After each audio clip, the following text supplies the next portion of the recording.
Il refusait d'évoluer. Et que se passe-t-il dans ce cas, monsieur Diaz? On fait du surplace. C'est exact.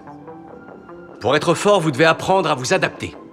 Innovation vient du mot latin innovare, qui signifie renouveler. C'est le fait d'introduire une nouveauté dans une chose existante.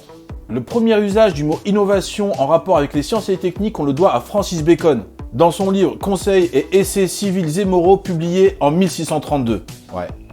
Il appuyait sa rhétorique de l'innovation technologique sur l'idée d'un temps corrupteur. C'est-à-dire d'un temps qui abîme les choses, qui abîme les êtres et qui abîme les situations. Comment empêcher que le mal l'emporte, dit-il, en innovant?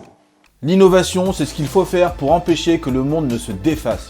Et il faut innover pour que rien ne change. 300 ans plus tard, en 1962, Everett Rogers, un sociologue américain, publia son livre Diffusion de l'innovation. Il explique comment et pourquoi il est essentiel de comprendre qu'une innovation, que ce soit un produit, un service ou un concept, peut passer d'un marché de niche à un marché de masse. Bon, qui d'autre peut affirmer qu'il a été complètement effaré par cette plateforme?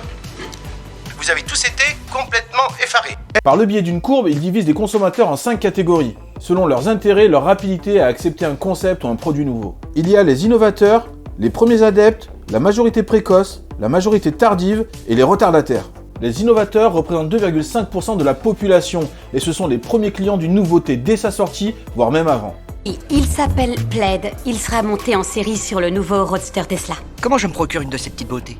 Les premiers adeptes adoptent rapidement l'innovation. Ils aiment la nouveauté et ils représentent 13,5% de la population. Comment j'ai hâte de voir la gueule de ce connard de Kyle quand il verra que mon iPad a plus de mémoire que le sien.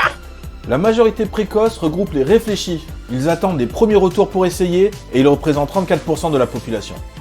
Tesla, quel Tesla? La Model S, la même que toi. La majorité tardive attend qu'une grande partie de la population ait adopté le produit, le service ou le concept.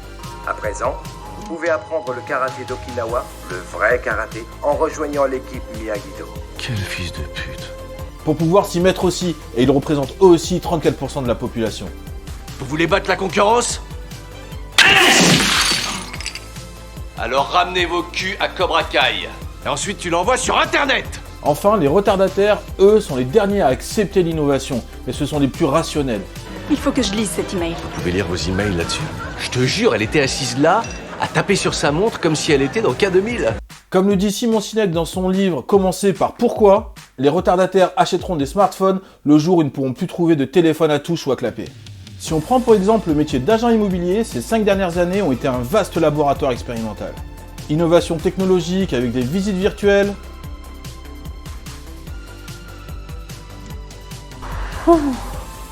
Waouh! Des drones et autres plateformes digitales. Beaucoup d'avantages et d'investissements qui peuvent rapidement devenir inutiles et obsolètes dès lors qu'une nouvelle application gratuite voit le jour.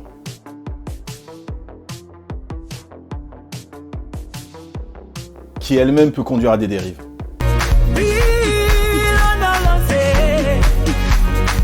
Certains ont fait le pari de la disruption en créant des concepts, en essayant de réinventer le métier.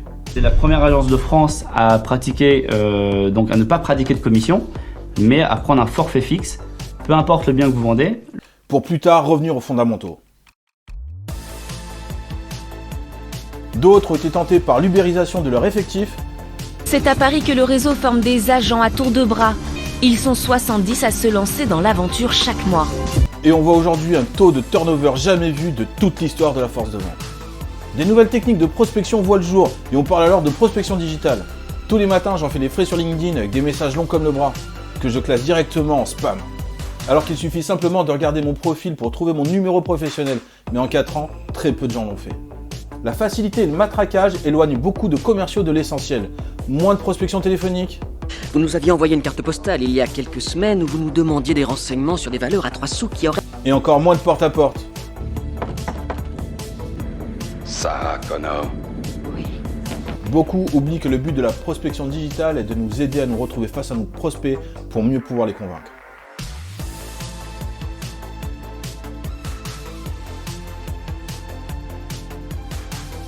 Du coup, l'innovation nous éloigne de l'essentiel et de nos obligations, alors que le but c'est de continuer à faire ce que l'on fait. Satisfait?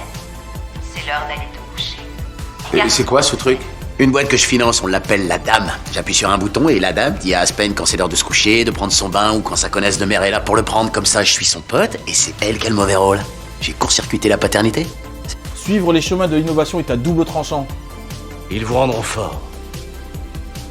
Fort et redoutable. Mais ils vous rendront également très con. Et souvent, la meilleure des innovations, c'est de regarder en arrière et de s'inspirer de ce qui a jadis marché.